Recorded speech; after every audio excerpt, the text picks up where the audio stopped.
บันแน่เหมือนกันเนอะ เนี่ยสนาญาติโยมทั้งหลายการทำบุญทำไปทำเล็กทำน้อยทำไปบ่เสียหลายบ่มีการขาดทุนแต่เจ้าได้อู่ไปเกี่ยวกับว่าทำบุญ3 ระยะนะก่อนทำคณะทำแล้วก็หลังจากทำแล้วเนี่ยเฮาปลื้มเฮานึกถึงบุญนึกระลึกถึงบุญตลอดเวลาบุญกุศลช่วยเฮาได้แต่เจ้าไปละ3 ระยะตอนนี้3 อดเนี่ย3 อดมีอะไรอย่างใดพองเดี๋ยวจะมาขยายกว้างมือศรัทธาญาติโยมฟังกัน3 อดยิ่งเศรษฐกิจอย่างอี้สถานการณ์อย่างอี้3 อดนี่ขาดบ่ได้เนอะศรัทธาญาติโยม1 อดออมให้มากนะอดออมหือหนักตอนนี้จะไปฟุ่มเฟือยจะไปฟุ่มเฟ้อจะไปจ่ายสู่ลุยสู่ล่ายเงินทองมีหือเฮาเก็บพกเพิ่นเฮาอดออมเอาไว้นะเก็บไว้สตังค์จะไปจ่ายหนักจ่ายหลายเอาพอกินพอจ่ายไปวันๆยิ่งเหตุการณ์สถานการณ์อย่างอี้เป็นอย่างอี้และต่อไปจะเป็นอย่างใดเฮาก็ยังบ่ฮู้เพราะอนาคตข้างหน้าเนี่ยเฮาบ่ฮู้เฮาเก็บหิหอมรอมริดได้มาปัจจัยได้มา100จ่ายไป150จ่ายไป200แล้วข้างหน้าจะเป็นอย่างใดได้มาก็ฮู้จักว่าอันนี้เป็นกาเนเนอร์อันนี้แบ่งปันแบ่งสรรปันส่วนเก็บไว้ให้พองเพื่อที่ว่าอนาคตข้างหน้าของเรามันก็จะดีขึ้น1 อดออมหือหนักนะยิ่งเศรษฐกิจอย่างนี้ก็อดออมเอาไว้2 อดทนหือได้อดทนหือได้ก็ยังว่าเมื่อว่าเราทำการทำงานอะไรอย่างก็ตามจะเหตุการณ์จะทำงานหรือจะอะไรอย่างก็ตามความอดทนขันตินี่แหละที่พระสัมมาสัมพุทธเจ้าของเราเพิ่นได้บอกได้พำสอนเอาไว้ว่าขันติเมื่อว่าละเอ็กกลอกอ่อนหรือว่าไผก็ตามก่อนขาดความอดทนแล้วบ่มีความเจริญบ่มีความสำเร็จในชีวิตเย่ยังก็ขี้ข้านเย่ยังเย่ยังเย่ยังเอาไว้ก่อนมันผู้ก็เย่แต่บึดก็ทำขออ่างสารพัดอย่างก่อนเฮาตั้งอกตั้งใจจะเย่จะทำอย่างนี้ตั้งใจทำไปมันมีทั้งนั้นศรัทธาญาติโยมทั้งหลายบ่มีอะไรอย่างที่จะสุขสบายที่ก่อนที่จะได้เงินได้ทองก่อนที่จะประสบความสำเร็จพระสัมมาสัมพุทธเจ้ากว่าท่านจะบำเพ็ญบุญบารมีมาจนถึงเป็นพระสัมมาสัมพุทธสำเร็จพระอรหันต์เป็นสัมมาสัมพุทธเจ้าได้ถึงวันนี้ใจกูสิ่งกูอย่างตึงอดทนตึงสติกูสิ่งกูอย่างกว่าจะผ่านพ้นมาได้เจอตึงอุปสรรคมากมายเจอตึงมารมาผจญมาคอยแก่คนเฮาใจชีวิตตึงวันมันก็ต้องมีมรสุมต่างๆนานาเนี่ยมันถึงมาผู้คนน่ะบ่มีไผเว้นใดสักคนผู้คนต้องมีอุปสรรคต้องมีมารต้องมีหลายอันหลายอย่างเข้ามาในชีวิตปัญหาต่างๆนานาก่อนเฮามาคิดว่าโอ้ยบ่เอาละ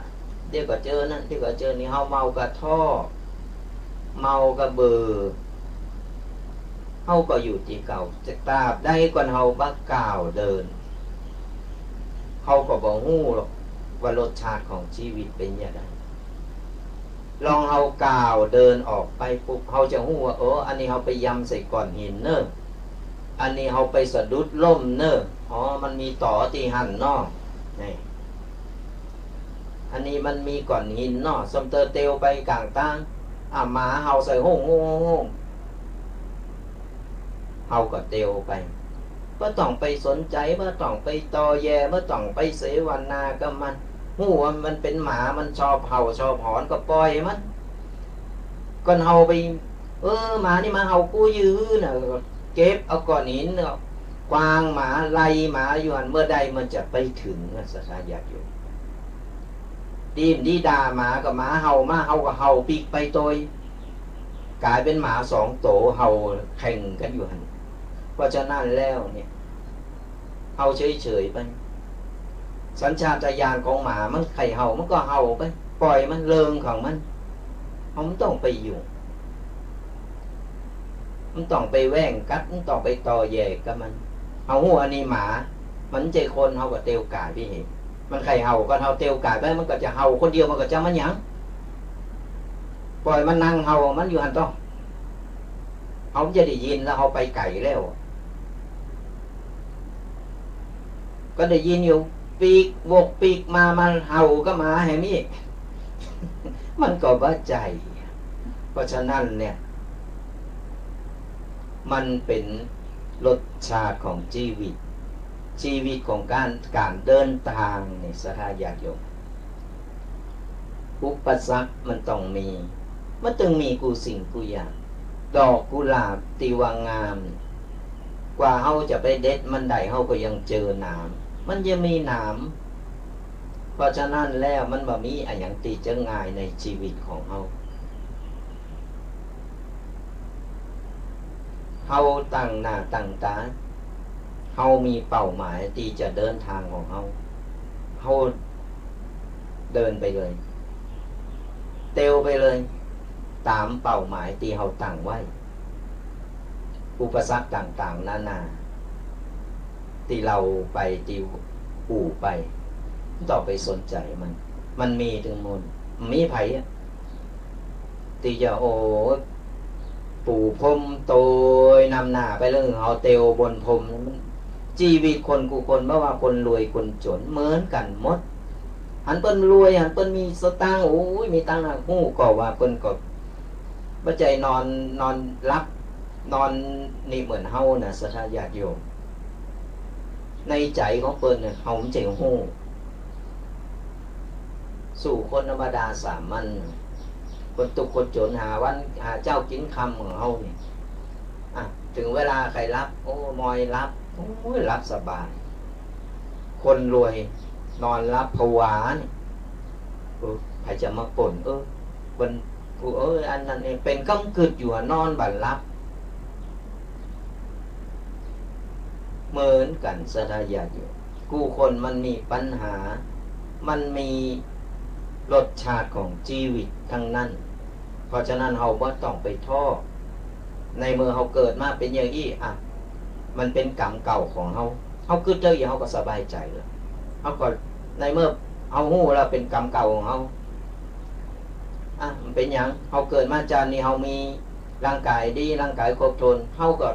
หมั่นทำบุญหนักๆทำบุญไปบุญอะไรอย่างก็ได้บ่จำเป็นต้องเอาตังไปทำบุญเอาตังไปทำบุญบัดใจการทำบุญทำคุณงามความดีนี่ก็เป็นบุญก็เอาเกิดว่าทำคุณงามความดีเกิดดีทำดีช่วยเหลือคนนี่ก็เป็นบุญเหมือนกันบุญกุศลนั้นมันเกิดได้เพียงแต่เฮาเกิดดีทำดีดีช่วยเหลือเปิ้นฝูงช่วยเหลือเฟ้อเผื่อแผ่เป็นบุญเป็นกุศลตึงโมนสัทธาญาติโยมเนี่ยก็ฝากกันเอาไว้ในข้อที่2จะทำอะไรอย่างเฮามีความอดทนอดกันความอดทนอดกันเป็นตบะอย่างยิ่งเนี่ยเป็นว่านะเฮาอดทนอดกัน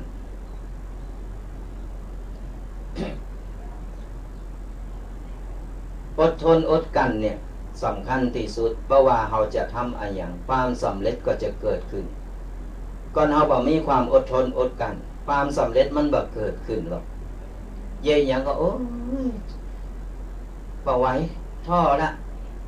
บ่ไหวอิดละอันก็ไปนอน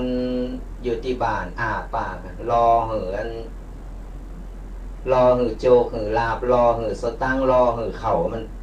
ลอยจากฟ้าตกใส่ปากมันต้องไปเยะอย่างการทำงานกูอย่างมันมีอิดตึงโมนก็จะตราบได้ก้อนเฮอบ่ออกก้อนเป็นปากมันจึงบ่ได้ตังนะก็ฝากกันเอาไว้ในข้อที่สองอดทนให้ได้เพื่อให้ผ่านพ้นอุปสรรคนะข้อที่สามอดกันหืออยู่นี่แต่เจ้าก็อดทนตอนนี้อดกันหืออยู่ไอ้อย่างที่มันเยอะเงาตุกอกตุกใจเขาก็ค่อยๆแก้ปัญหาไป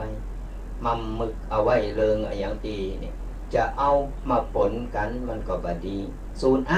อันก็เยอะเขาโปรดโหบได้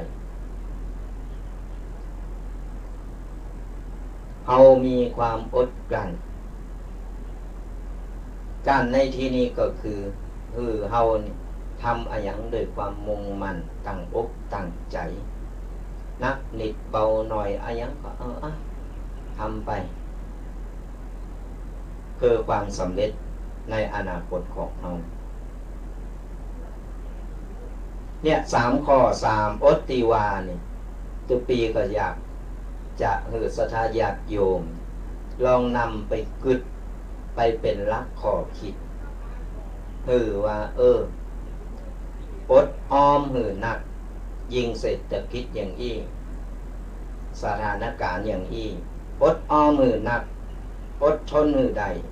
อดกันเป็น3อย่างแล้วเขาก็จะบาเขตเป็นใดเขาก็จำเป็นเอาเป็นว่าจะว่ามีกะเฮาคนเดียว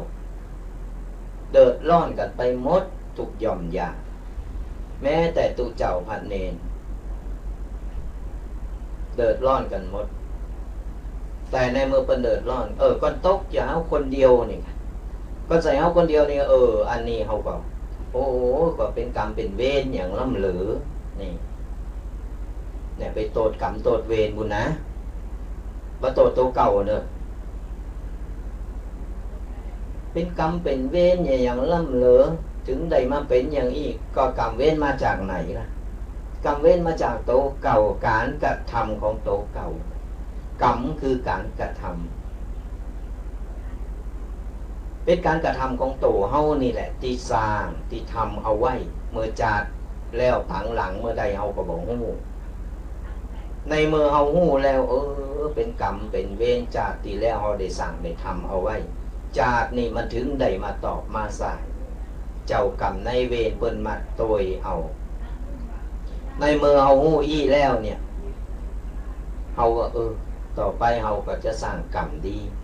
จะทำแต่คุณงามความดีเปิดตีว่าปลายปากหน้าเฮาได้เกิดมาบางทีได้เกิดมาเป็นคนแหนมข้างหนึ่งเป็นมนุษย์แหนมข้างหนึ่งเฮาก็จะได้ดีกว่าเดิมหรือว่าบ่ได้เกิดได้บรรลุไปแล้วได้ถึงนิพพานไปแล้วก็เป็นบุญกุศลเพราะบุญกุศลที่เราได้สั่งได้ทำเอาไว้มันหนักมันล้นถึงได้บ่ได้มาพุทธมาเกิดแต่ไปเสวยสุขอยู่บนสวรรค์อันนี้ก็มีก่อนเอาตั้งกบตั้งใจถึงหมดทั้งมวลมันล้นแล้วแต่กรรมแต่เวรของเรา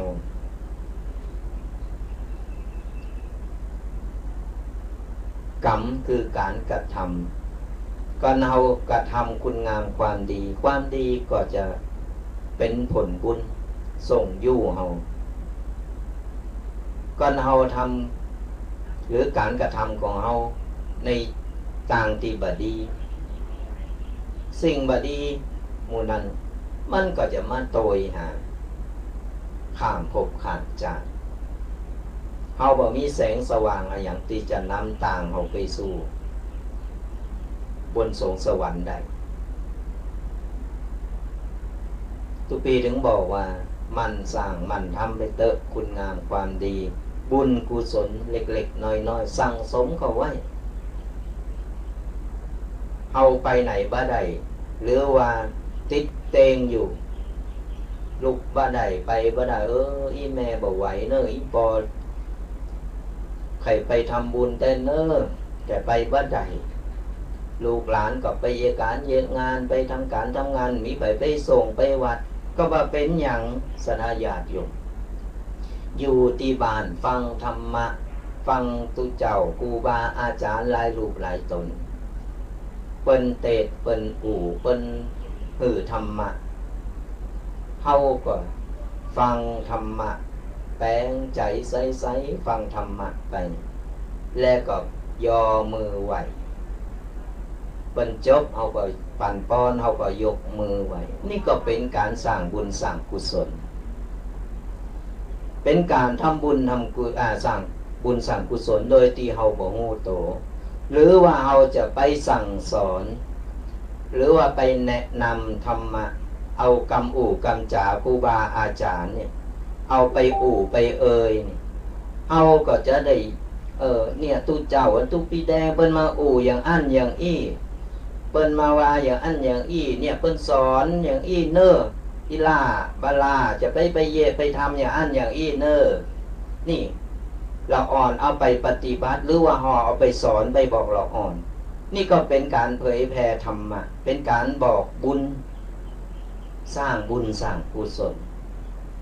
โดยที่เฮาบ่ฮู้โตเหมือนใบตองแห่งบาดมือนั่นแหละศรัทธาญาติโยมเนี่ยนำเอาน้ำทำกรรมสอนเอาธรรมะต่างๆนานาตีครูบาอาจารย์หลายรูปหลายตนเปิ้นได้อู่ได้เฮาก็นำไปบอกกล่าวกับลูกกับหลานสอนลูกสอนหลานแนะนำเขาคือเขาได้ฮู้ผิดฮู้ถูกฮู้ว่าอันนี้ดีอันนี้บ่ดีนี่เป็นบุญเป็นกุศลเนอะก็ยิ่งวันเข้าพรรษาที่จะมาถึงนี่ไผที่ไปวัดใดก็โจรหลอกอ่อนไปโจรหลอกอ่อนไปแอววัดแอวว่าไปเข้าวัดเข้าว่าอย่างน้อยเนี่ยเฮาก็ปลูกฝังหลอกอ่อนได้ฮู้ได้เห็นฮู้เจริญรอยตามเห็นฮู้วัฒนธรรมล้านนาของเฮาประเพณีเข้าภาษาเป็นอย่างอี้เนอแล้วอ่อนมันก็ซึมซับเข้าไปมันก็จะซึมซับเข้าไปเรื่อยๆเรื่อยๆและใหญ่ขึ้นมารุ่นเฮามันลาละโลกไปแล้วรุ่นเฮาบ่มีแล้วรุ่นเราอ่อนหมดนี่แหละมันจะสืบทอดต่อเนี่ยประเพณีวัฒนธรรมของเฮามันก็จะได้สืบทอดต่อไปสืบทอดอายุพระพุทธศาสนาก่อนเฮาบ่ปลูกบ่ฝังบ่ปล่อยปะละเลยต่างๆมันเข้ามานักแล้วอ่อนมันหันไปทางปุ่นหมดมันบ่สนใจหรอก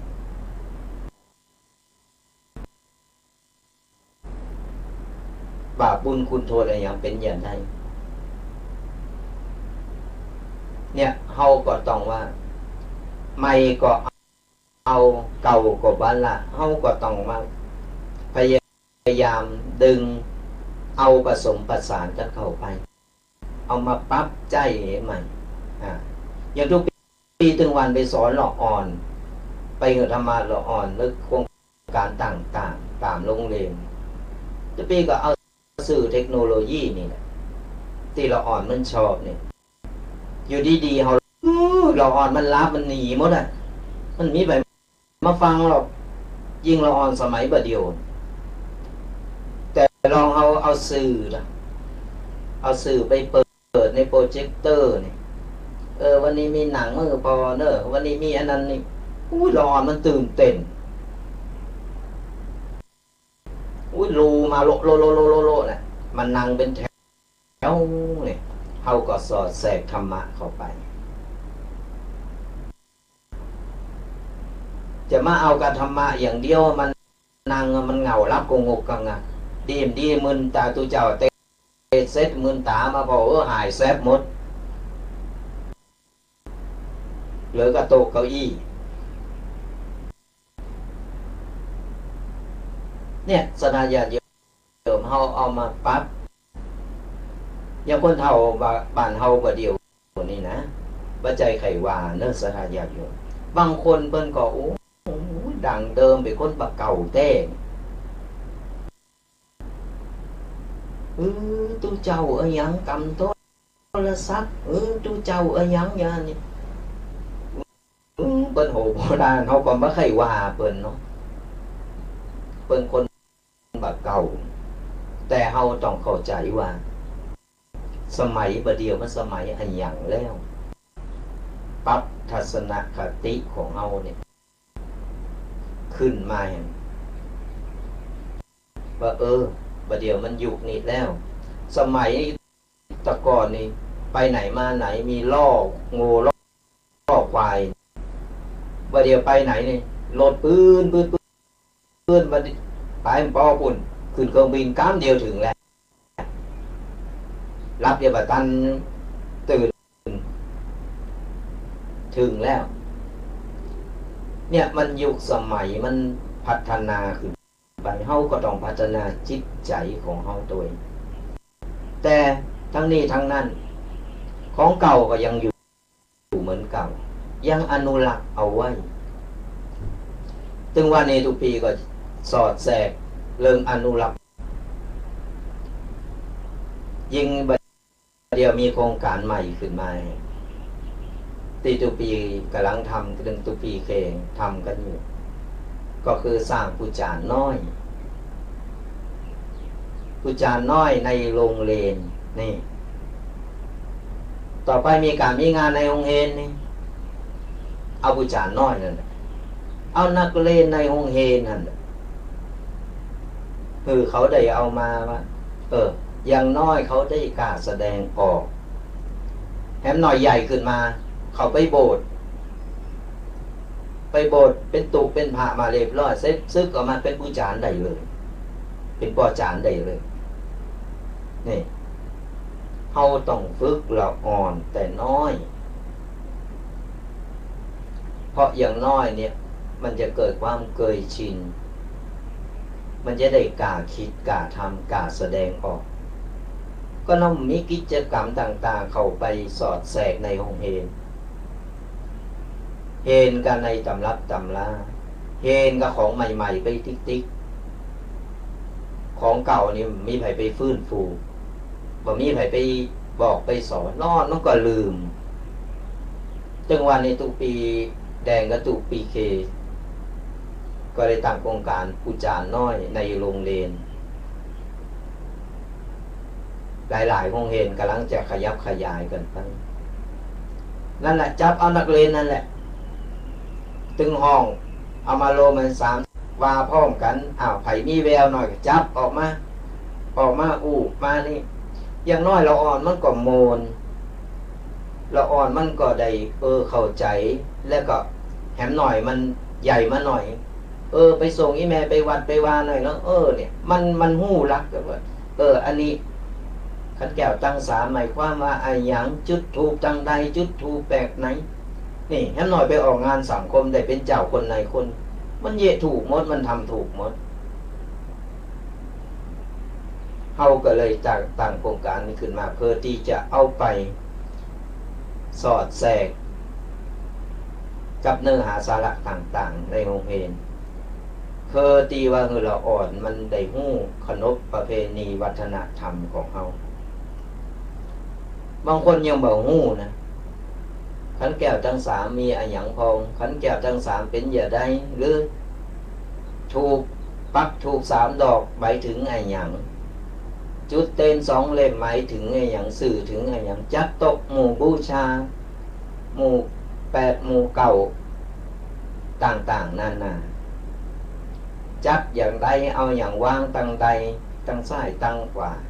นี่เฮาไปหือความรู้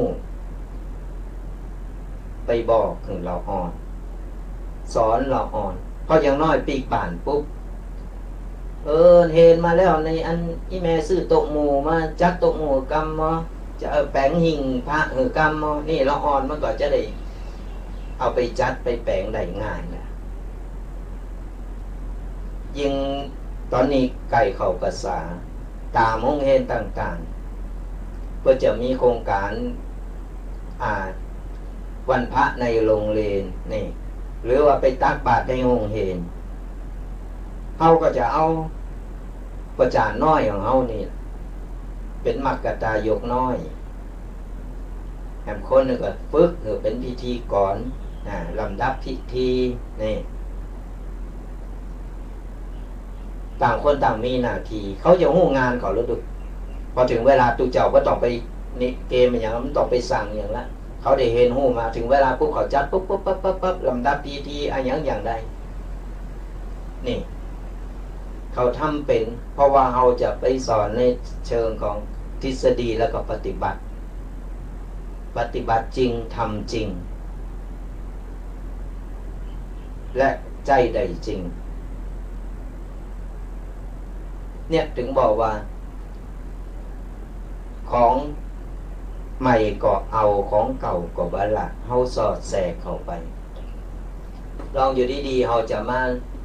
วันนี้ตู้เจ้าเบิ่นอย่ามาเตะในองค์เฮนเราอ่อนมันรับหมดหนีหมดแหละมันมาหรอกมันปลูกฝังเดิมๆก็คือขึ้นนางเต้นธรรมะนะโมตัสสะภะคะวะโตอะระหะโตสัมมาสัมพุทธัสสะเนี่ยมันรับยังมาถึงไหนหรอกมันไม่ไปมันนั่งฟังแม้แต่คนเฒ่าคนแก่เหมือนกันพอเตอสเตอร์ตูปีอยู่บนแต่นนามาเนี่ยแปลงตาแลห่อลงมาบอกโปรดโตธโมสังโฆแปลงคอพับคอเวงกันบอกหัวเผื่อเพิ่นจบละสาธุสาธุจบละมูเริงเพิ่นมาก็มาเพิ่นไปก็ไปเนี่ยมันเป็นอย่างนี้เฮาต้องพลิกแพลงเฮาต้องวิวัฒนาการต้องปรับทัศนคติโตเก่าอัปเดตโตเก่าให้มันดีขึ้นถึงวันนี้ตูเจ้าพระเนรสมัยแต่ก่อนนี่ตูเจ้าพระเนรเพื่ออยู่กันในวัดในวาเพื่อถึงไปนะให้นั่งอยู่ในวัดในวาเปี่ยววัดเปี่ยววาทำมันทำนี่อยู่ในวัดในวาก่อนไปนิมนต์จึงออกไปไหนสมัยประเดี๋ยวบ่ได้เนอะนั่งรออยู่ในวัดบ่ได้ต้องออกประเดี๋ยวนี้เหลือการตูปู่ตูปอเฝ้าวัดตูเจ้าพระเนรน้อยปูนออกต้องนอกเนนก็ไปเฮนตูเจ้าก็ออกไปไหนไปเพอตีว่าเผยแผ่ศาสนาไปตามห้องเฮนต่างๆไปสอนไปแสวงหาความรู้เราอ่อนเข้ามาวัดนี่มียากที่เขาจะเข้ามาแอววัดแอวว่านี่สมัยแต่ก่อนนี่ปิดเทอมนี่ไล่เราอ่อนเข้าวัดโลนี่มานอนวัดนี่พอขี้ข้านปากประเดี๋ยวห้องไปเถอะสเตอร์ลาทั้งหลายหันตู้เจ้าเตียวไปมาล่ะลบโกมันไปโจรลูกตัวเก่ามาโบสถ์เนี่ยไล่ติดลูกเปิดตู้เจ้าไปถามมาบาลามันอยู่เนอะไปตรงใดก็โม่นะย่ำตั้นถามเถอะนะโกมันเอาลูกเอาหลานตัวเก่าไปโบสถ์มันเปลี่ยนแป้งไปหมดสถาญาติโยมเพราะฉะนั้นเนี่ยเฮาต้องอนุรักษ์ก็เน่าบ่ปลูกฝังไว้ตอนนี้นี่ต่อไปเราอ่อนมันก็จะลืมมันก็จะเลินหายไปตอนนี้ตูเจ้าพระเนรเป็นเชิงลูกต้องออกไปสอนตามห้องเฮนเป็นครูพระสอดแทรกธรรมะสอดแทรกต่างๆนานาเข้าไปคนเฒ่าว่าเก่าอยู่บ้านก็ตูเจ้าโมนี่บ่อยู่วัดอยู่ว่าบึดก็ไปหันบึดก็ไปนี่เผื่อเพิ่นอยู่วัดอยู่ว่า เจ้าโมนี่บอกหูจักออกไปหิไปหาอย่างที่ไหนบาหาพระป่ากฐินอย่างที่ไหนกินข้าวเสร็จกับวัดนั่งเฝ้าวัดก็โงกกักงักกันทุกเจ้าได้ปั๊บก็ถูกปั๊บโตก็ถูกเนอะเพราะฉะนั้นแล้วเป็นทัศนคติใหม่นะสลายญาติโยมยิ่งคนเฒ่าคนแก่เฮาก็บ่ใครวางเปิ้นเพราะว่าเปิ้นก็ต้องใช้เวลาหน่อยแต่เฮาก็ต้องยอมรับสถานการณ์และเหตุการณ์ต่างๆนานาจึงวันนี้ว่ามันมีการเปลี่ยนแปลง มีการเปลี่ยนแปลงไปเฮาก็ต้องปรับอกปรับใจไป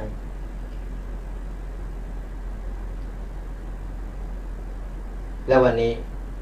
ตุปีเคก็เดินทางสงสัยรถติด บริติดงานตีวัดก็ยังมาเข้ามาเตอก็เป็นอย่างตุปีก็จะอู่จะเอ่ยไปเดี๋ยวหันสักครึ่งชั่วโมงก็จะเปิดสายหน้าไม้สถาญาติโยมเนี่ยได้มาอู่มาเอ่ยมาแลกเปลี่ยนความคิดหันกันว่าเป็นอย่างใดเศรษฐกิจอย่างมาเดียวเป็นอย่างใดสถานการณ์อย่างใดก็มาอู่มาเอ่ยมาตักตายกันเนี่ยมันในเมื่อเฮาลมเปิดห้องว่าลงเฮอลำเดียวกันแล้วเหมือนสถานการณ์ตอนนี้กูคนเหมือนกันหมดเพราะฉะนั้นพยายามสงบสติอารมณ์ใจสติเป็นตีตั้งเพราะว่ากูสิ่งกูอย่างก่อนเอาใจอารมณ์อย่างที่วางใจอารมณ์นี่มันถึงพังอย่างเดียวบ่มีอย่างดีขึ้นเลยก่อนเอาใจสติสงบสติอารมณ์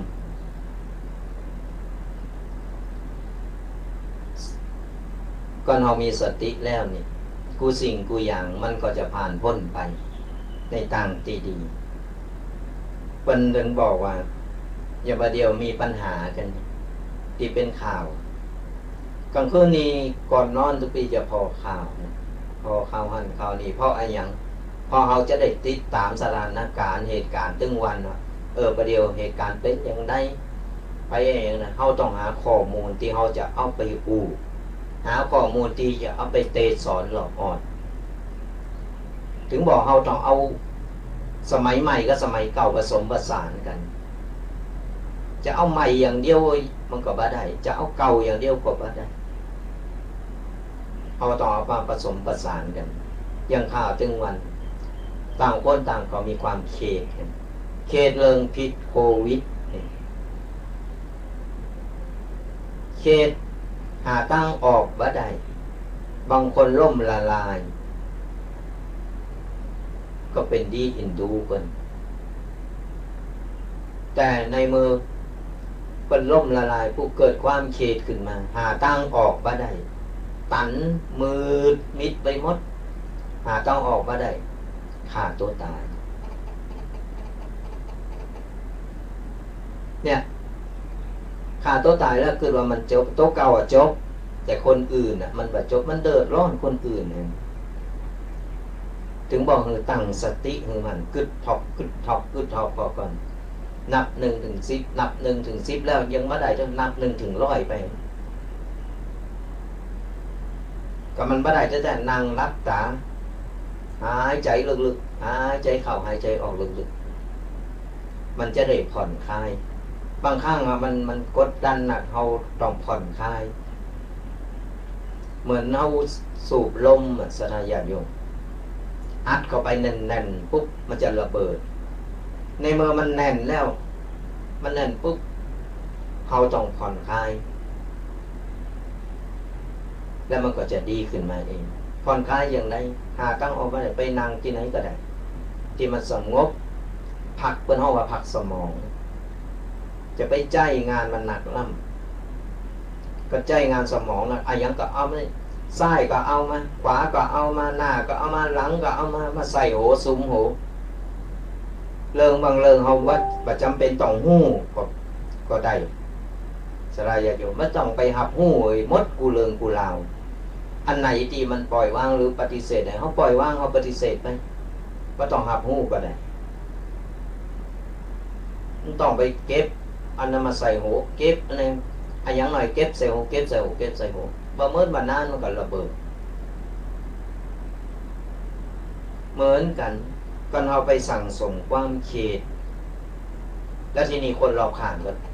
เดือดร้อนเหมือนกันเนี่ยคนรอบข้างก็เดือดร้อนนะเพราะอย่างข่าวเมื่อกี่วันอารมณ์เสียหาตีระบายไม่ได้ขับรถออกไปทางนอกไปถึงกับไปจนเบิ้นกันไปหาเริงเบิ้นกันเบิ้นว่าอย่างหน่อยพิษถูกบ่หัวกูถูกอย่างเดียวละกูใส่ก่อนละอันนี้ก็มีนี่ด้วยอย่างอารมณ์คือขาดสติเลยใจอารมณ์เป็นใหญ่ใจความเขตสะสมกลายเป็นอารมณ์ระเบิดในบ้านไม่ได้ต้องเอาไประบายตรงนอก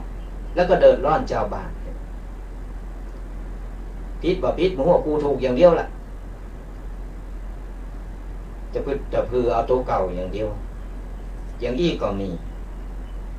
เพื่อนนึงบอกว่า5 อย่างหือเฮาเนี่ยฮัดปูหือไหวหือเป็นนิสัยหือติดเป็นนิสัย5 อย่างที่ว่าก็คือกำแลคำว่าขอโทษบางคนขอโทษบ้าจางกุ้มพิษโอ้จนฝาจะได้จึงขอโทษมันก็ฝังใจอยู่นะก่อนเฮาฝึกถ้าถึงเป็นนิสัยหรือว่าฝึกติดเป็นนิสัยของเฮาแล้วอย่างนิดอย่างน้อยอภัยกันไหมขอโทษเนอะมันก็หายกันไปสุมาเตอมันก็มอนหูมันก็มาเดามาอาฆาตแค้นกัน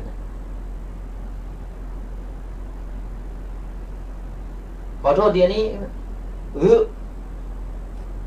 มันก็แค้นกันฮะเนี่ยสุมาเดอเจ้ามันก็หายกันไปเนี่ยฝึกคือเป็นนิสัยเฮาผิดเฮาถูกบ่ฮู้แหละคืออย่างน้อยเนี่ยเฮาก็ยังได้กัลยาณมิตรดีๆต่อกันก็เราขอโทษไปแล้วเนี่ยบางครั้งเขาสำนึกผิดเขาก็วันนั้นนึกขึ้นได้ว่าผิดแล้วขอสู่มาเด้อก็เนี่ยมันก็หายกันไปดูจากกรรมเล็กๆน้อยๆกรรมง่ายๆแต่เฮาบ่สามารถที่จะนี่โกสีศักดิ์ศรีนี่แต่สุดท้ายมาฆ่ากันตายก็เพราะศักดิ์ศรี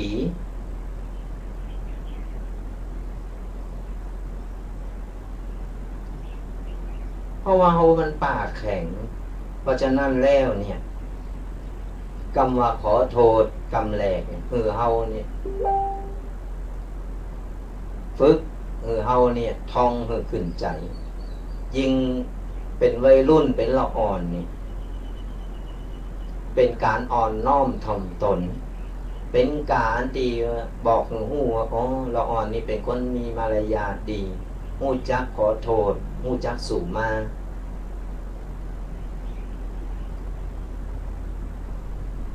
ว่าใจว่าอันนี้ก็สอนลูกเอาอกเอาใจลูกเกินลูกเตวต่อแตะไปจนโตลูกกลตังลงปื้นมานั่งให้กลจำเบามานั่งให้แม่โลนมาลูกไผเยะยังลูกจี้ไปตีโตมันจนน่ะโอ้ยแม่เนี่ยเดี๋ยวแม่จะสั่งสอนมันไปตีโตปังมานี่แน่เยะลูกกูยื้อไปตีโตลูกพอลูกก็แม่ตีโตแล้วดีอกดีใจเนี่ยแม่ตีแล้วเนอะนี่แม่ทำโทษถึงมันแล้วแม่ทำโทษมันแล้วลูกอ่ะบ่ให้แล้วใครโหเฮ่ดีใจเนี่ยเล็กๆน้อยๆเฮามองข้ามในสถานอย่างนี้มันก็ฝังใจเราอ่อนกันฟังอกฟังใจเราอ่อนนี้ก็แต่หน่อยนึงออกไปทางนอกเลยไปโรงเรียน ไปพิษโหกันไปพิษไปถูกมั่วมาฟ้องแม่ไปเอาเริงลูก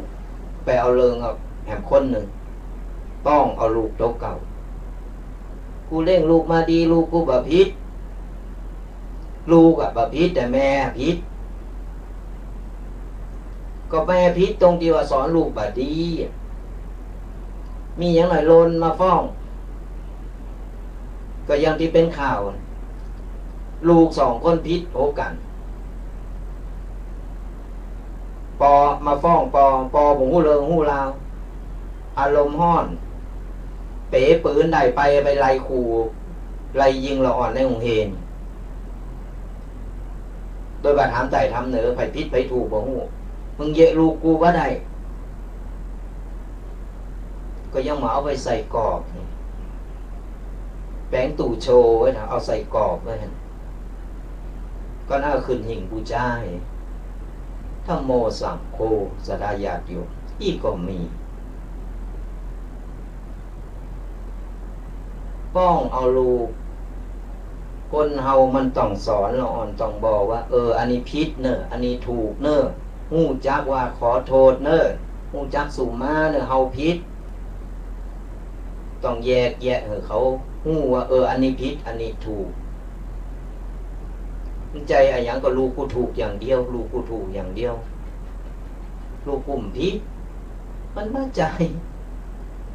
มันสอนเราอ่อนในนิสัยเสแล้วใหญ่ขึ้นมาโอ้ยก็อย่ามาเป็นกรรมเป็นเวรอย่างล้ำเหลอ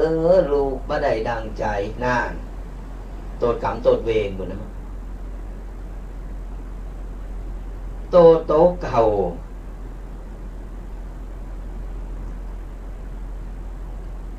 โตเก่าหันว่าสอนลูกอย่างใดสอนลูกเนี่ยคือละอ่อนเนี่ยหู้จักเสาะป่าหาป่ากินเองบ่ใจว่าไป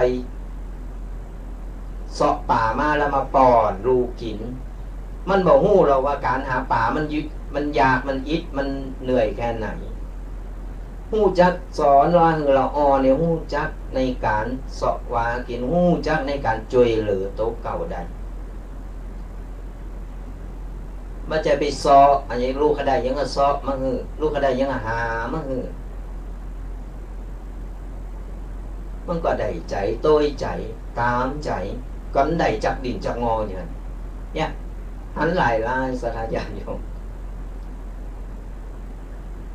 จักดินดึกกันนะจะเอาจนได้จนเป็นนะ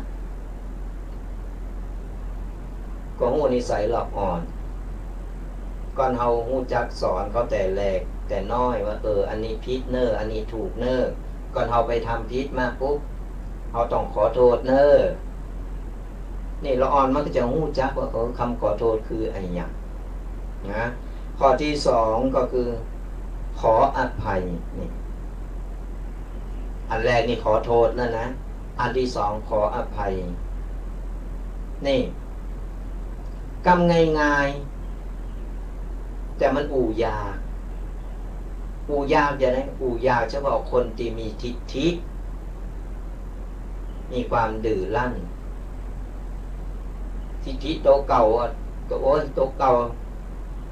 ดีเด่นอย่างอันอย่างอี้บ่ยอมเสียศักดิ์ศรีหรอกบ่ขอโทษบ่ขออภัยมันหรอกเนี่ยทั้งนี้ทั้งนั้นมาจากความทิฏฐิในโตเกินไปคนเฮาลองคิดว่าเฮาบ่ได้อยู่ในโลกใบนี้คนเดียวธรรมชาติสร้างขึ้นมาอยู่ร่วมกันแล้วเวลาอยู่ร่วมกันเฮาต้องปรับโตเข้าหาซึ่งกันและกันช่วยเหลือซึ่งกันและกันคือความสามัคคีนั่นเองลองเอาอยู่แล้วมันมีความสามัคคีกันมันก็เดินร้อนกันก่อนเราอยู่หูจักสามัคคีบ้านใดเมืองใดก็ตามเรามีความสามัคคีกันโอ้ยมันโมนมันงันนักนิดเบาหน่อยอภัยกันไป มันกระทบกระทั่งกันธรรมดาลิ้นกับฟันขนาดมันอยู่ด้วยกันมาแต่อ่อนแต่ออกวันดีคือดีมันจะครบลิ้นก็มีนี่เขี่ยวนี่ความบดีเนอะวันดีคืนดีอยู่ด้วยกันนั่นหันกันอยู่ถึงวันวันดีคืนดีก็เป็นงับเอาลิ้นเหมือนกันสัทธาญาติโยมคนก็เหมือนกันเพราะฉะนั้นแล้วเนี่ยต้องหู้จักขอโทษต้องหู้จักขออภัยอภัยซึ่งกันและกันข้อที่สามกรรมอูที่สามกรรมว่าบ่เป็นหยังนี่มันโมนอ่ะเป็นหยังเนอเป็นพิษเป็นผ่าเป็นการอภัยกันเป็นหยังโอกาสหนาวไปว่ากันใหม่เนาะกำง่ายๆมนน่ะแต่ว่าใครอู่กัน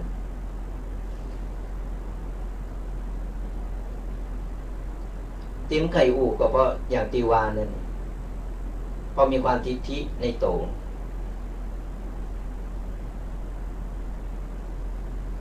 เป็นเล็กๆน้อยๆก็อภัยกันไปเป็นอย่างโอกาสหน้าว่ากัน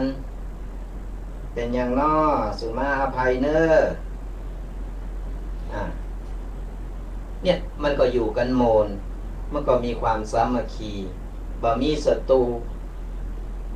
เอาเกิดมาเป็นเกิดมาสร้างบุญสร้างกุศลบ่ได้เกิดมาสร้างบาปสร้างศัตรูสร้างศัตรูโตเก่าเนี่ยมันเกิดว่ามันอยู่โมนกันหนีโหสุกโหซุนโกเพิ่นมาฆ่าโกเพิ่นมายิงโกเพิ่นมายับโกเพิ่นเยะเพิ่นทำเพราะอย่างศัตรูหลอกด่าหลอกโต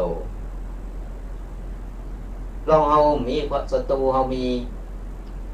กัลยาณมิตรที่ดีกันมีเปิ้นบ้านที่ดีมันโมนไปไหนมาไหนไปไหนไปจังใดวันนี้เย็นยังกินข้าวง่ายละกากินข้าวแรงละกามันโมนหนูสัมเจอกำลังเคดอยู่เปิ้นตักเปิ้นตายหันหน้ายิ้มเหมือนบัตักบัตาบ่มียังอู่ก็ยิ้มอย่างน้อยก็ยิ้มกำลังใจกันมันก็จืนใจหันห้อยยิ้มไปทางใดมาทางใดแปลงหน้าก็งอกแก๊กแงกงอเป็นหน้างอเป็นบักกอกบักเงกงอก็งอกมันไปมอนอกมอนใจอย่างไรแปลงหน้าง่ำพอไปทางใดก็มันบาดีพอแปลงหน้ายิ้มหน้าบานไปทางไหนไปทางใดจ้าเนี่ยกินข้าวละวันนี้มีนั่นอันนี้เอามาเนอแบ่งปันกันมันก็อยู่กันสามัคคีมันก็โมนกันมันไปปัจจัยว่าไปจิกหันจูดนี่มุ้ยปากใส่คนนั้นมุ้ยปากใส่คนนี้อันนี้บาเอาเนี่ยบาดีเด็ดขาดเลยจาดบาดีเลยสถานยาเสียงแต่มันก็หนีบ่พ้นมันมีมดมีกูตีกูต่างกูบ้านกูจองก็จึงมีหมู่เนี่ยไอประเภทคนหมู่นี้นะก่อนเอาเกิดได้ว่าเป็นกรรมของเขาเอาก็สบายใจ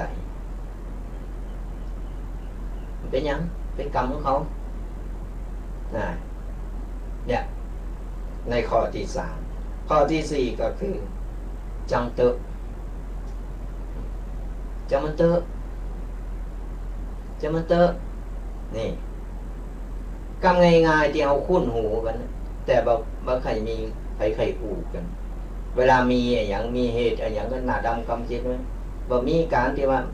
จะมาอภัยมีการที่จะมานี่กันหรอกมาขอโทษขอโพยกันใช้อารมณ์หมดใช้อารมณ์ใส่อารมณ์กันกูบ่ผิดอันนึงก็กูบ่ผิดต่างคนต่างบ่ผิดแล้วมันเกิดเหตุขึ้นมาได้อย่าได้ละมันต้องมีคนผิดกันบ่คนใดคนหนึ่งแต่บ่ยอมรับกันบ่ยอมรับความจริง มันถึงได้เกิดปัญหา จากไปยอมรับความจริงต่างคนต่างมีอารมณ์เกิดอารมณ์ขึ้นมาก็ใจอารมณ์ใส่กัน ก็เป็นเลิงเป็นเล่าสุดท้ายก็พังและสุดท้ายก็คือคำขอบคุณนี่คำขอบคุณนี่กูคนก็หูอยู่แล้วขอบคุณเลยขอบใจเลยก่อนเฮามีจึง5 กรรมนิติว่าขอโทษขออภัยว่าเป็นอย่างจังเติบขอบคุณ5 อย่างก่อนไผมีไว้ในใจไผฝึกเอาไว้ถือว่าดีที่สุดนะเพราะอย่าง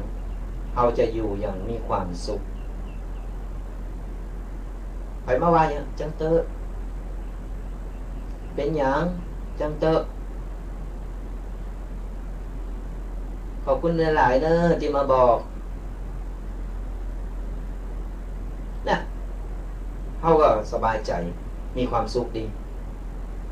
ใจว่าเปิดมาโอ้ยแต่เจ้านะนั่นมันว่าอย่างนั้นเนี่ยว่าอย่างนี้ว่าอย่างนี้จะมุ่ยปากไปมุ่ยปากมาฮะไปว่าไปมันก็ไปเรื่องเป็นเล่าเพราะว่าจะมันเตอะมันใครว่าก็ว่าไปเตอะไม่ใครเล่าก็เล่าไปเตอะจะมันเป็นยังขอบคุณหลายๆเนอะที่มาบอกมันก็จบ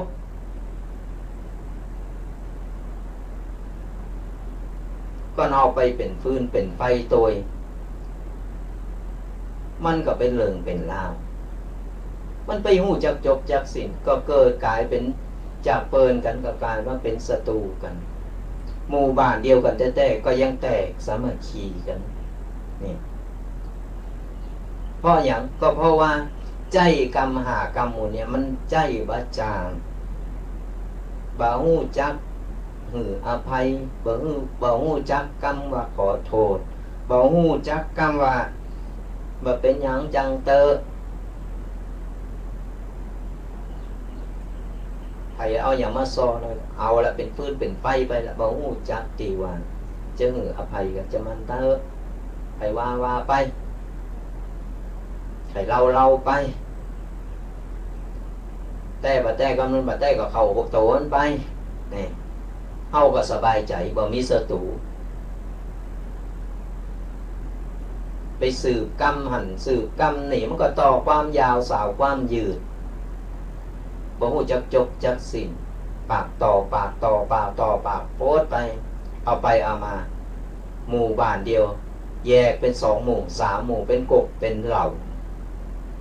ขาดความสามัคคีกันที่จริงมันก็จะปัจจัยไผไอหมู่บ้านนั่นมันก็ปีน้องเคยญาติกันเราอ่อนมันใหญ่มากมันก็เอาผัวเอาเมียมันก็เอากันตะมุนนั้นมันก็ออกลูกออกหลานมันก็อยู่ตะมุนนั้นมันก็ไปไหนมันก็เคยญาติปีน้องกันนั่นแหละนิดๆหน่อยๆก็อภัยกันไปนิดๆหน่อยๆก็ไปอู่ไปอันหยังบ่มีเฮาก็ต้องไปอู่ไปเราไปสู่ไปบอกกำอู่มีเปอเลอะ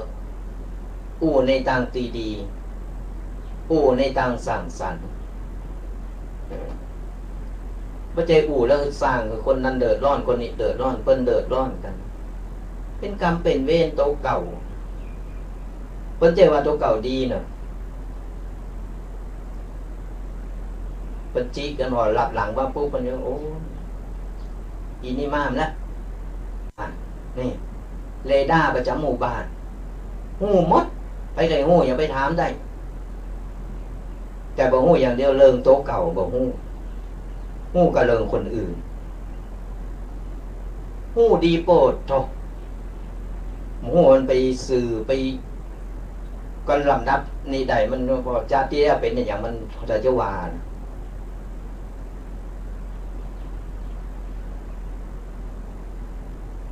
ฮู้หมดเรื่องคนอื่นแต่เรื่องโตเก่าบ่ฮู้ไปถามเรื่องก็ได้แต่เรื่องคนอื่นเนี่ยปั๊บจ้าแม่น้ำต่างหากยกมาหมดเนี่ยคนประเภทอย่างอีกก็มี แต่ก่อนเฮาฮู้จักจะมาเตอะเป็นกรรมเป็นเวรของเขาเฮาก็สบายใจก่อนเฮาไปต่อล่อต่อเถงก็เป็นเรื่องเป็นราวขึ้นโฮงขึ้นศาลกันนิดๆหน่อยๆก็อภัยกันไปปล่อยวางกันไปมันหนีบ่พ้นดอกไอ้คำนินทาของคนคำดูถูกของคนนี่แต่เอามาพลิกเอาวิกฤตตรงนั้นมาเป็นโอกาสในเมื่อเพิ่นนินทาเฮาเพิ่นว่าเฮาเพิ่นดูถูกเฮาต้องทำให้มันดีกว่าเก่าทำให้มันดีกว่าที่เขาว่ามาเฮาก็สบายใจก็เหมือนที่ทุกนี้ว่าก่อนเฮามีเป้าหมายในการเดินทางแล้วเฮาจะไปทางใดเฮามีเป้าหมายว่าตั้งใจจะเฮ็ดตั้งใจจะทำงานตั้งใจที่จะสร้างอะไรอย่างทำอะไรอย่างปุ๊บเอาเลยลุยเลย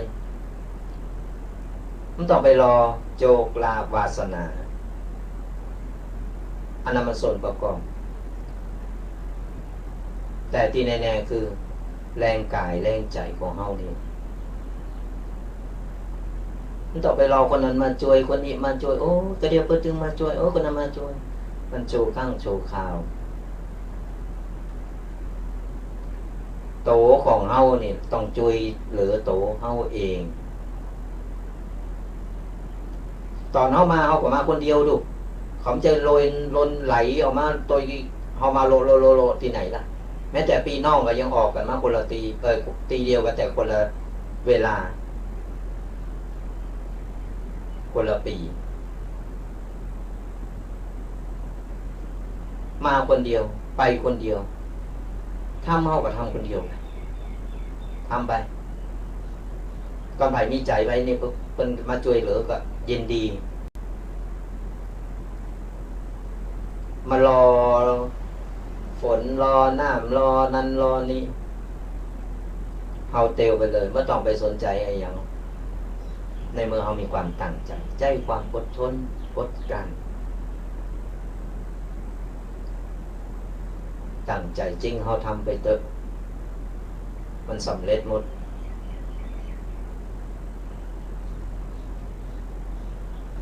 ทะเลมันยังมีคืน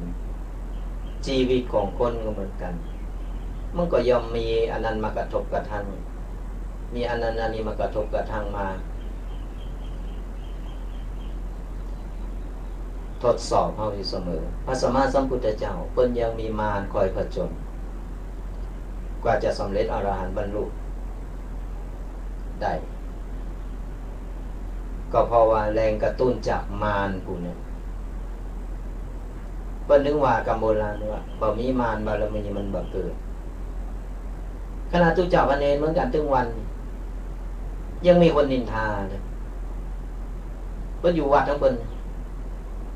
อยู่ในวัดสอดส่องมาแล้ววันนี้ทุกเจ้ามื้อนี้อันนั้นไปแหมแล้วออกไปแหมแล้วนะทุกเจ้านี่ก็เยอะหมูจักไปตายไหนกูงกกังาบอยู่กับวัดเขาว่าถึงเวลากุมบาลมากินแล้วก็อยู่กับวัดก็ว่าแหละมึงจัดสอบทหารมันต้องมีสปะสเปก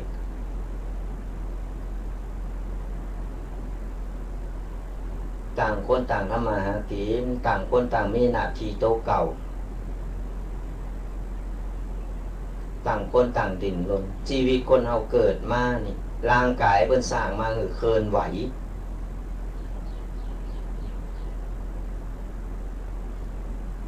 เคลื่อนไหวเดินเฮาก็ต้องออกไปตามหน้าที่ต่างคนต่างมีหน้าที่ของโตเก่าเราไม่ต้องไปสนใจเรื่องคนนั้นคนนี้ไม่ต้องไปสนใจเรื่องคนอื่นนะเอาโตของเฮานี่แหละดีที่สุดเอาโตของเฮาเนี่ยรอดวันนี้จะเยะอย่างวันนี้จะทำอย่างหลังจากตื่นมาเนี่ยเวลานอนคือพักผ่อนเต็มตีแล้วตื่นขึ้นมาปุ๊บเอาละแหมวันเฮาบ่ฮู้ว่าวันนี้จะเกิดหยังขึ้นกับเฮาวันนี้จะเป็นอย่างไรพอไปบ่ฮู้ลงน่ะเฮาเกมโตเกมใจเฮาวางแผนชีวิตของเฮาว่า วันนี้จะไปหันไปนี่วันนี้จะทำอันนั้นอันนี้บางทีเหตุการณ์ต่างๆมันเกิดขึ้นกระทันหันขึ้นมาปุ๊บสิ่งบางครั้งสิ่งที่เราประกฤษมันก็เกิดขึ้นมาได้เหมือนกันอย่างวันนี้ตุปีบอกเกมเกมโตตื่นตามกิจวัตรของตุเจ้าพาเนรเกมเกมโตห้องเนนตื่นยังเรียบร้อยจะไปกุมบาตรนะดองผ่ายังเรียบร้อยปุ๊บสตาร์ทรถบัดติดเนี่ยคือเหตุการณ์ที่เราบ้าขาดบ้าคิดมันเกิดขึ้นได้เสมอเพราะฉะนั้นเราจะไปประมาทในการใช้ชีวิตเรามีสติอยู่ในกระโตอยู่เสมอว่าเขาจะแก้ได้ในเมื่อเกิดขึ้นเหตุการณ์ขึ้นอีปุ๊บวันนี้รถบัดติดสตาร์ทก็บัดติดแล้วเยอะนี่จะไปกุมบาตรก็จะไปก็บ่ได้รถก็มีกันเดียวจะเหยียดได้ดีเขาต้องตั้งสตินะแล้วสุดท้ายเขาก็แก้ปัญหาได้มาจากรถติดก็มาเป็นอะไรแล้วมาเดี๋ยวก็โวามันก็ขึ้นติ๊กๆอ่ะสติมันตะเลิดไปแล้วแต่เราตั้งสติค่อยๆแก้ปัญหามันก็จบไปมันก็ผ่านพ้นไปบ่มีอะไรอย่างที่จะมาอยู่กับเฮาจีหลังอย่างยืนบ่มีอะไรอย่างแน่นอนเต็งแต้แน่นอนหรอกศรัทธาญาติโยมกูสิ่งกูอย่างเฮานึกว่าอันนี้แน่นอนมันบ่ใจอย่างนั้นสักวันหนึ่งมันก็ต้องมีการเปลี่ยนแปลงมันมีอย่างเต็งแต้แน่นอนอย่างเหตุการณ์ปัจจุบันถึงวันโอ้ยก็เป็นอย่างไรไปยื้อทำอย่างไรดีไปยื้ออย่างกินดีออกไปบ้านกกนอกก็โกกอยู่บ้านก็อดไปหาเงินหาทองเนี่ยนี่คือเราต้องกึดว่ามันมาได้สวรรค์มันก็หายไปแต่เมื่อใดบ่ฮู้แต่มันหายแน่นอนมันมาอยู่กับเฮาตลอดหรอกกูฮักกูผูกโกมโตเมเหมือนกันโอ้ยรักฮักกันปานจะกืนกินนี่โอ้ยบ่ยอมพาจากกันหรอกวันดีคืนดีโผล่ไปก่อนโผล่ไปโอ้ยเป็นไห้เป็นห้องก็เกิน5 วันเอาโผล่ใหม่มาเลยเนี่ยมันเป็นมันบ่มีอะไรอย่างเต็งแต้แน่นอนบ่มีอะไรอย่างจีรังอย่างยืนมันผ่านมาได้มันเข้ามาได้มันก็ต้องผ่านออกไปได้อะไรอย่างที่ว่าเป็นของเฮาอะไรอย่างก็จุ๊บของกูโอ้สร้างสมบัติพัสถานไว้จากนะตายไปปุ่นลูกหลานเอาไปหมดเพิ่นไปส่งโอ้ยไปไหนไปนอกไปส่งถึงไอ้แค่ป่าจ้าเผาเสร็จบินหลังต่ำเลยปีกมาถึงแบ่งสมบัติกันละของกูแล้วเป็นได้ตอนตายไปเอาอย่างไป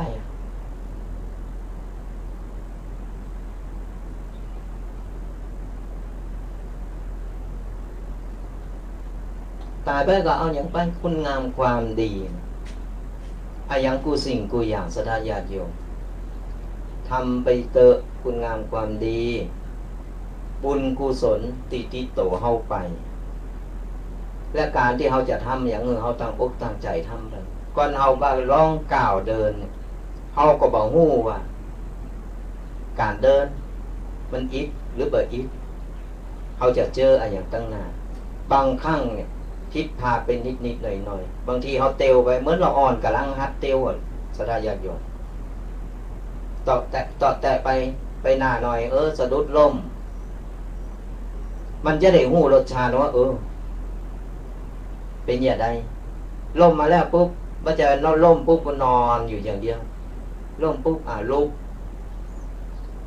มันก็ลุกเตียวมาบ่เมินมานานมันล่มลุกคูคานกันมาเหมือนกันกูคนสดายานอยู่ ชีวิตคนเฮาล่มลุกคลุกคลามกว่าจะเต้วมาได้กว่าจะโลนได้ถึงวันนี้เฮาตาวมากี่เติมก่อนเฮาตาวไปแล้วนั่นน่ะคือบทเล่นของชีวิตของเฮาเฮาใหญ่มาเฮาต้องใช้ชีวิตโดยการล่มลุกคลุกคลานบ่ว่าเฮาจะทำมาหากินหยังบ่ใช่ไปจับอันนี้ได้เป๊ะโป๊ะโป๊ะโอ้ยมันลองผิดลองถูกการผิดพลาดมันเป็นบทเรียนการผิดพลาดมันสอนให้เฮาฮู้ว่าอ๋ออันนี้บ่ดีอันนี้บ่โกนมันสอนเป็นครูเฮาเอาบทเรียนที่มันพลาดไปนั้นมาเป็นครูสอนโตเก่าว่าอันนี้ผิดพลาดอันนี้บ่ดีเนี่ยเป็นการเห็นหู้ชีวิตของเฮาตอนเกิดมาปุ๊บกำมือมาบ่ได้แบมือมาคือเฮากำมือมาปุ๊บนั่นคือเฮามาสร้างกรรมเพิ่นคือกรรมมาแล้วเฮาใหญ่กว่าจะใหญ่ขึ้นมาได้เตาะแตะอย่างที่ว่าล่มลุกคลุกคลานบทเล่นของชีวิตว่าต่อไปเฮาจะต้องเจออย่างที่เพราะฉะนั้นเนี่ยพอเฮาใหญ่มามีครอบครัวมานั่นแหละทำอันนี้ผิดพลาดไปพองทำไปกูสิ่งกูอย่างเป็นการเห็นหู้เป็นบททดสอบแต่ทั้งนี้ทั้งนั้นความอดทนอดกันเนี่ยเป็นคำสอนที่พระสัมมาสัมพุทธเจ้าของเราเพิ่นได้เอามาบอกของเราเนี่ยได้ฮู้ว่าชีวิตของเราถ้าได้นำทำคำสอนขององค์บวรพระสัมมาสัมพุทธเจ้าของเราไปเป็นไปเป็นทางนำหรือจี้นำทางเดินของชีวิตโดยการที่เราใช้ชีวิตโดยประมาทโดยบาปประมาทชีวิตเราก็จะเจริญรุ่งเรืองมันผสมผสานกับที่ว่ามาก็คือความอดทนอดกันความมีมุ่งมั่นการที่ว่าและทำอย่างการที่เราจะอยู่ในโซนโลงมันต้องมีความสามัคคีต้องฮู้จักอภัยกันต้องฮู้จักมีกรรมขอโทษอภัยเมตตาเฟื้อเผื่อแผ่ซึ่งกันและกันถ้าเราปฏิบัติได้ตามนี่ตามหลักของชีวิตนี่เราก็จะมีความสุขใช้ชีวิตอยู่ในโซนลมที่มีความสุขมันต้องมีพองบางทีนี่ประเภทที่ว่ามาอยู่โซนลมแล้วมันก็ต้องมีกระทบกระทั่งกันพองมีการความหันมาตรงกันมันก็มีพองแต่เราก็ต้องอภัยซึ่งกันและกันพ่อแม่อยู่ด้วยกันวันดีคืนดีพิษกันแต่เขามาปรับความเข้าใจอภัยซึ่งกันและกันจูนเข้าหากันมันก็อยู่อย่างมีความสุขยิงโซนหมู่มาตามหมู่บ้านที่เป็นกบเป็นเหล่ามาปรับความเข้าใจกันมาอภัยซึ่งกันและกันมันก็เข้าใจไผ่ที่ไหนหันหน้ากันตึงวันหู้จักกันอยู่เอาไล่ไปไล่มามันก็สายปีสายน้องกันก็อภัยกันไปมีอย่างก็ช่วยเหลือกันไปมีแกงเงี้ยก็แบ่งปันกันบ้านนั้นหมู่บ้านนั้นก็มีความสุขสร้างความสามัคคีซึ่งกันและกันเนี่ยหลักธรรมคำสอนที่ตุปีได้นำมาปู่มาเกินมันเป็นเหตุการณ์ซึ่งที่เกิดขึ้นตีตุปีได้ไปหู้ไปหันได้ไปสัมผัสมาหลายๆตีหลายๆตั้งเอามาเตือนเอามามาเราศรัทธาญาติโยมได้ฟังก็เพื่อว่าอย่างน้อยก็จะได้เตือนสติจะได้ว่าตุปีแดงเพิ่นเอามานี่ก็เ เป็นเรื่องจริงเด้อที่เฮาหนีบ่พ้นแต่เฮาจะปรับอย่างใดดีนี่เป็นข้อคิดที่เฮาน่าจะนำไปใจกันเหลือเวลาให้มันเกินชั่วโมงสนะญาติโยมตอนนี้เฮาจะเปิดสายหน้าใหม่คือสนะญาติโยมเนี่ยได้มามามาแลกเปลี่ยนจะได้แก่งอมแก่เงาบางทีเนี่ยพอน้อยพอหนานเพิ่นมีภูมิหูภูมิธรรมที่หนักเพิ่นอยากจะมาอยากจะมาก็ทักทายกันมาได้ตีเบอร์โทรศัพท์0826112245โทรกันมาได้โทรกันมามากันได้เนอะตอนนี้ทุกปีจะเปิดสายหน้าใหม่แล้วเนอะก็ระหว่างรอสายนี่ทุกปีก็จะไปเรื่อยๆแสดงว่าวันนี้ทุกปีเคติดลมนะ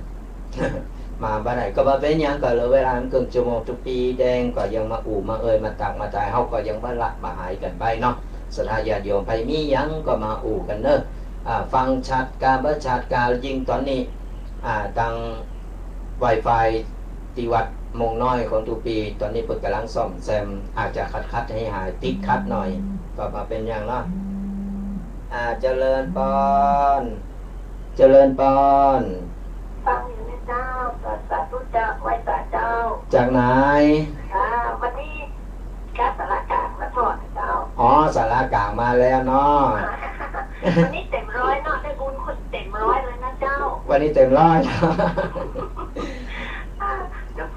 พี่แกยังมาถึงเลยนะเจ้าอ๋อตอนนี้มาถึงก็เลยมาเข้ารายการแล้วมันเหลือเวลาหน่อยเดียวก็เลยมาเข้าเดี๋ยวจะออกไปธุระกันตัวเจ้าวันดีนะเจ้าดีเข้าใจดีนะเจ้าวันนี้วันนี้เข้าใจดีเนาะแล้วเป็นได้ห้อนก็ทั้งปูนห้อนก็ฝนตกวางสายไปแล้วสาธุสาธุมาตักมาตายกันวันนี้หันรถตุ๊กพีเคเข้ามาแป๊บๆสงสัย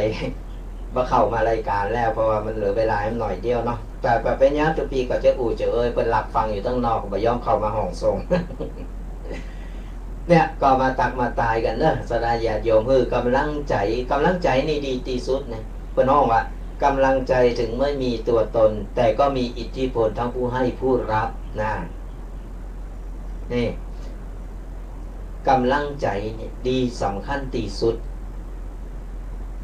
อย่างน้อยเนี่ยหันเปิ้นตุกแต่อย่างหันเปิ้นเดือดร้อนหันเปิ้นต่างๆนานาที่เปิ้นว่าหาตั้งออกมาได้เอายิ้มกำลังใจเปิ้นมันก็โมนมันก็กำลังใจหับใส่กันเนาะเจริญพรจากไหนวันนี้มาตัวเดียวเนาะวันนี้มาตัวเดียวฉายเดียวเป็นได้ฟังแล้วเป็นได้บ้างมีกูทองเนี่ยมีกูทองวันนี้บ่ยกกูเตอร์นี่เป็นคนรูไม้ดูวันนี้มีรูไม้วันนี้ฉายเดียวเต็มตีเลยจองโดนกันดีตัวเดียวกันนี่หมดแล้วค่ะอย่างน้อยเขาก็มาปะปบกันเนาะอีเมลโทรจังใดนี่เจ้าโทรลูกจังใดมาชัดเจนดีเจ้าชัดเจนเนาะเจ้าสาธุสาธุบุญรักษาเนอะมาแค่ได้ทีแล้วก็เปิดเครื่องดำสายเพื่อให้อย่างเป็นสายนะเป็นขาดหูอย่างมานี่แบบนั้นติดคัดหน่อยเนาะเจ้ากำลังเจ้าทำครับผมสาธุกำลังปรับปรุงอยู่เนาะตอนนี้เขาก็พยายามปรับปรุงสาธุบุญรักษาเนอะก็ผ่านไปมาตักมาตายกันเนอะสราญาติโยมฟังชัดเจนหรือว่าชัดเจนนี่อย่างใดก็ตักตายเขาจะได้แก้ไขปรับปรุงกันเนาะตอนนี้กำลังอยู่ในการปรับปรุงอยู่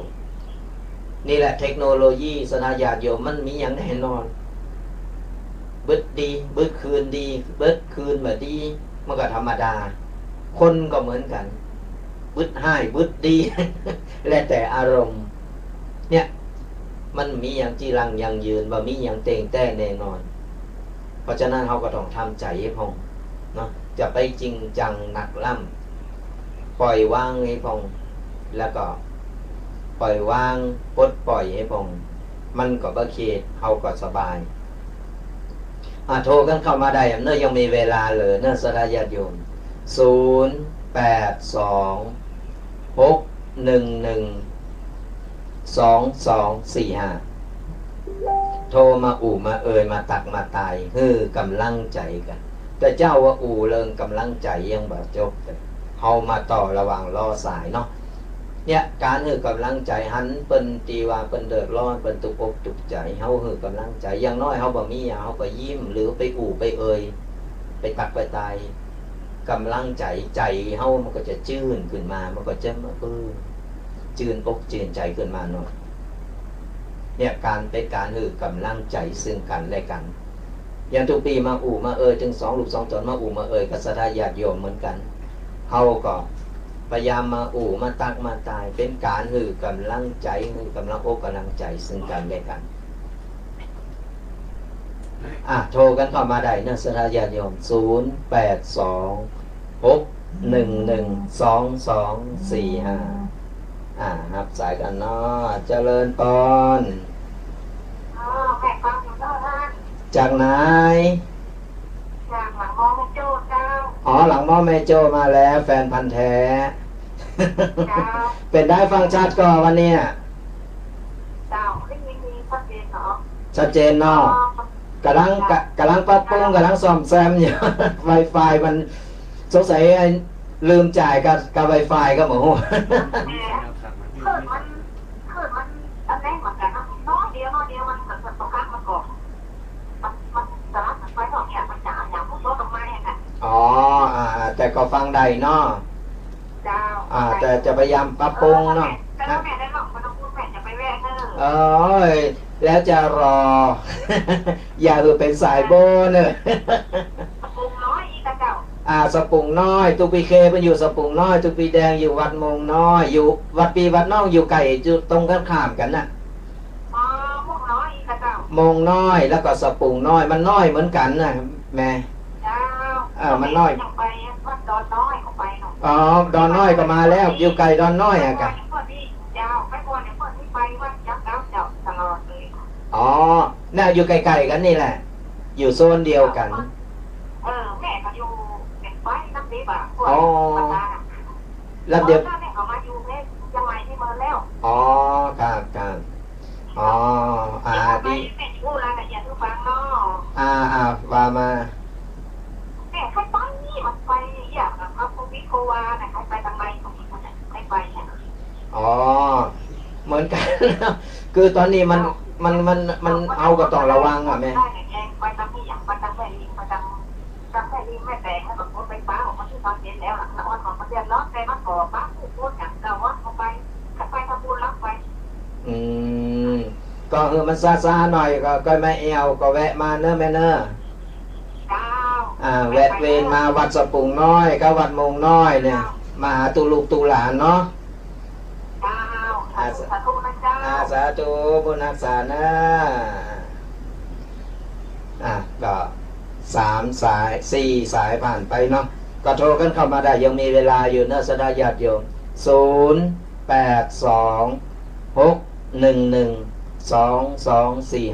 0826112245ก็มาอู่มาเอ่ยแล้วมาหือกำลังใจซึ่งกันและกันตอนนี้สัญญาณเราทางใดฟังชัดบ่ชัดอย่างใดพอดีไอ้ทางWi-Fi ของเรามันสะดุดเนาะศรัทธาญาติโยมวันนี้แจ้งไปแล้วก็เปิ้นกำลังจะมาแก้ไขกันอยู่ก็เอาไว้วันเสาร์หน้านี้คิดว่าจะพร้อมเนาะที่จะให้ศรัทธาญาติโยมเนี่ยได้มาฟังกันชัดๆและมาแบบเต็มรูปแบบกันตอนนี้ก็อยู่ระหว่างกันปรับปรุงก็ฟังกันไปก่อนเนาะ0826112245มาอู่มาเอ่ยมาตักมาตายกันวันนี้ทุกปีได้เอาหลายเริงหลายเล่ามาอู่ศรัทธาญาติโยมเนี่ยได้ฟังกันเนาะก็มีตึงสาระมีตึงข้อคิดต่างๆเนี่ยตีจะเอามาให้ศรัทธาญาติโยมและตีแน่ๆจะไปลืมไปละเนอะวันที่24เป็นวันอาสาฬหบูชา24 กรกฎาคมที่จะถึงนี่เนอะ อันบ้ากี่ติดละสถาญาติโยมวันนี้วันที่3วันที่24กรกฎาคมเป็นวันอาสาฬหปูชาและก็วันที่25เป็นวันเข้าพรรษาเกมเนอร์เกมโตเกมใจกันเนอะแปลงใจใสๆเข้าวัดเข้าวาก็มาทำบุญสั่งสมบุญกันเอาไว้เนาะบุญกุศลถ้าอ่านตีจะติดสอยหอยตามตีโตยเฮาไปได้ยังมีเวลาเหลือนะสถาญาติโยม0826112245วันนี้ทุกปีเคเพิ่นก็ไปศาสนาคริสต์กำลังปีกมาแล้ว แต่เหลือเวลาหน่อยเดียวเพิ่นว่าบ่เข้าเดี๋ยววันเสาร์หน้าก็เข้ารายการเนาะก็ยังคือเติงหาสถาญาติโยมกันจูผู้จูคนเนอะตึงบ่หลักบ่ลืมกันทุกๆวันเสาร์สถาญาติโยมทุกวันเสาร์ตั้งแต่เวลา8 โมงหลังเข้าลบธงชาติไปแล้วจนถึง10 โมงโดยประมาณก็จะพบปะเจอกับตูยาวตูเจ้ายองตูยะยาวอ่ะ มีไผรูนะนี่ ปกติจะรู2 คนตูพีเคจะรูใหม่กันวันนี้มีไผรูยังอู่บ่ถูกบ่เถอ ตูเจ้ายอง2 ตนตูเจ้ายองป่าสร้าง2 ตนนี่ได้มาอู่มามาพบปะเจอสถาญาติโยมทุกวันเสาร์ตั้งแต่เวลา8 โมงเป็นต้นไปจนถึง10 โมงโดยประมาณก็จะได้เอาสาระดีๆต่างๆนานามาอู่มามาตักมาตายสถาญาติโยมกัน ก่อนอื่นก็ขอขอบคุณและก็อนุโมทนาบุญกับสถาญาติโยมที่เพิ่นพอตั้ง Facebook ตั้ง YouTube นะที่เพิ่นได้ตักได้ตายได้ตักตายมาได้เขียนคอมเมนต์มาก็ขอเดี๋ยวจะตอบหลังจากจบรายการแล้วเนาะก็อนุโมทนากดไลค์กดแชร์กันตัวเนอะสถาญาติโยมกดไลค์กดแชร์กันไปเป็นการส่งเสริมหรือเผยแผ่ธรรมะธรรมะกับคนอื่นจากคนที่เพิ่นบ่ฮู้เพิ่นก็จะได้ฮู้เพิ่นก็จะได้นำไปเป็นข้อคิดนำไปปฏิบัติเฮาก็ได้บุญได้กุศลเหมือนกันกดไลค์กดแชร์ในทาง Facebook หรือ YouTube นี่เฮาถ่ายทอดสดตัวเนาะถ่ายทอดสดที่วัดมงน้อยใน Facebook ของตุปีแดงวัดมงน้อยแล้วก็ตั้งของทั้งรายการทาง YouTube นะก็สะดวกตั้งใดก็สามารถที่กดไลค์กดแชร์หรือคอมเมนต์หรือว่า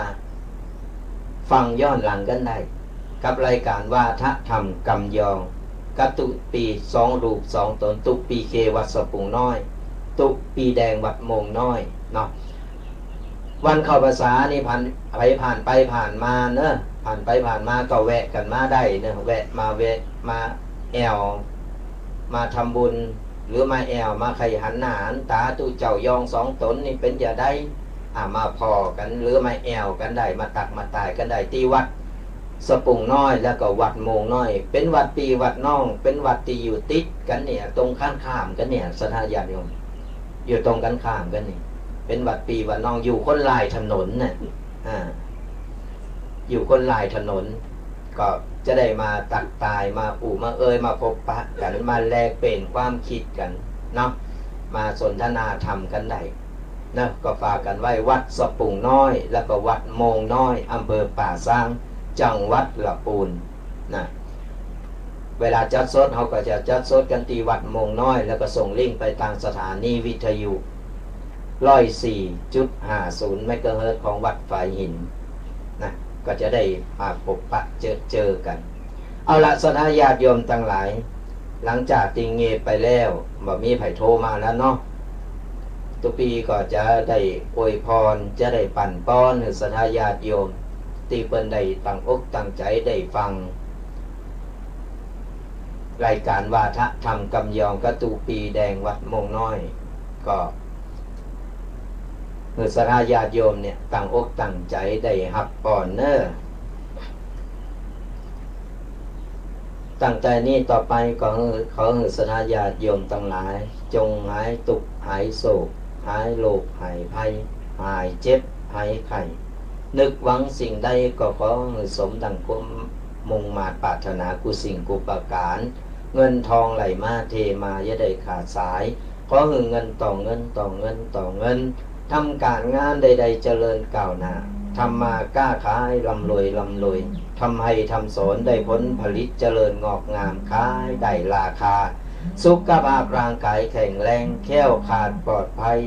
อายุมั่นขวัญยืนมีโชคมีใจฮือบุญปกปักรักษาคุ้มครองกันกูคนเน